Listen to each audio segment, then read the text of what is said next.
The Gold Key by Anne Sexton. The speaker in this case is a middle-aged witch, me tangled on my two great arms, my face in the book and my mouth wide, ready to tell you a story or two. I have come to remind you, all of you, Alice, Samuel, Kurt, Eleanor, Jane, Brian, Mario, all of you, draw near. Alice, at 56, do you remember? Do you remember when you were read to as a child?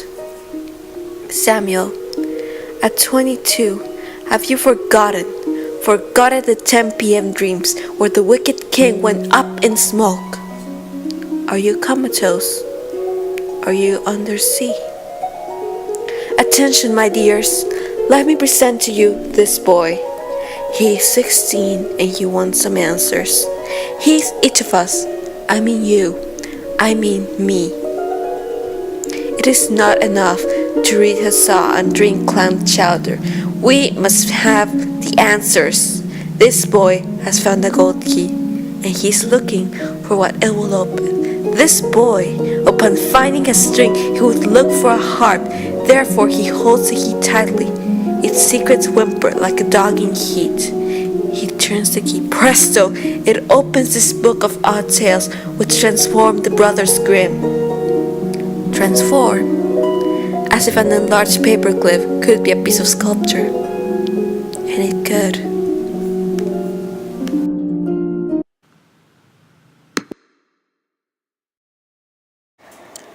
The poem The Gold Key by Anne Sexton is about a witch talking to a group of adults, trying to remind them what it's like to be children. A little history about the poem. The Gold Key was published in 1972 as the opening poem to Anne Sexton's book, Transformations, a book of retellings of classic fairy tales in a poem. As the first poem, this helps the reader, presumably an adult, open that feeling of wonder and amazement that will develop while reading the book, so that they can read it like a child reading a fairy tale. To achieve this feeling upon the reader, the poem uses two literary techniques, metaphor and structure. The first one is the dominant metaphor of the poem, which is the gold key itself. The gold key is repeated several times in the poem, and it's a symbol for curiosity and imagination. The only one who possesses the ability to hold the key is the 16-year-old boy the witch talks about. By trying to remind the adults of their experiences as children, this witch is trying to ignite that feeling of curiosity and imagination upon the adults that have forgotten how to feel it. As the witch is talking about the child, he says, upon finding a string, he would look for a harp. Therefore, he holds the key tightly. What this line does is that it explains that to hold the key, you need to be able to look at things in a whole different way. You need to be able to have imagination and be able to access it to be able to hold the key. Imagination is one of the main elements of the key, but not the only one. Also, when explaining about the child, the witch says, the boy has found a gold key and he is looking for what it will open. This also explains that it is not only imagination that lets the kid hold the key. It is also curiosity and the willingness to find what it will open. These traits of curiosity and imaginations are something long lost in the adults that the witch is trying to inspire. What the key opens is a new world, a world of wonder and amazement that can only be accessed through the key. It can only be accessed if the person has imagination and has curiosity, because it reveals something new, not visible to the naked eye.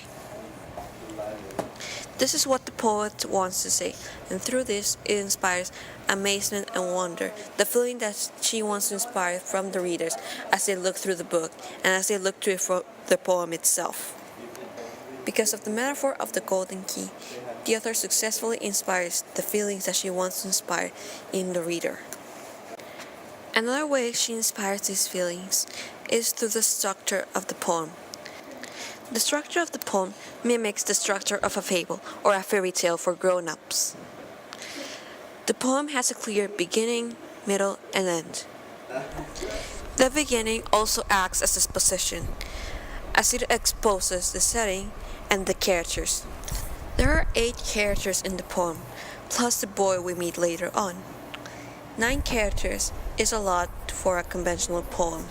However, it is perfect if you're mimicking the structure of a fable, as fables tend to have several different characters. The middle of the story is also the action. Here is where the witch is actually talking to children and telling them a story. This mimics the action of a fairy tale, as it involves the characters doing physical actions. The end of the poem is also the conclusion of the action, where the kid finally finds what the key opens and he opens this new world.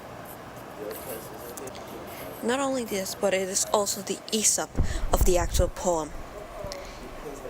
The witch says it is not enough to read Hesa and drink clam chowder. We must have the answers. This inspires a feeling of being told an Aesop, a lesson that is being learned through the story, or in this case, the poem. Because of this, it mimics the normal structure of a fable that normally ends with a lesson. Through the way the whole poem is presented out, the poem mimics the structure of a fable. Because of this structure, it inspires a feeling of imagination and curiosity upon the reader. It is those feelings that let the reader hold the metaphorical key. By letting the readers hold the key, and by giving it a sense of promise of what they can do with the key, it ignites a feeling of amazement and wonder, as if discovering something new like they were a little kid. It ignites the feeling of being a child again, so that when the readers go through the poem, they see them with the eyes of a child, which is exactly what the author wanted to inspire through this poem. It wanted to get the readers in the right mindset, so that when they read the poem again, or when they read other poems in the book, they have this feeling of curiosity and imagination and amazement and wonder that the author wants to provide. The poem helps ignite the feeling of amazement and wonder that the author wants to inspire on the reader by using a metaphor and the structure of the poem. In this way, they can look at the poem, at other poems, and in the world with bright new eyes.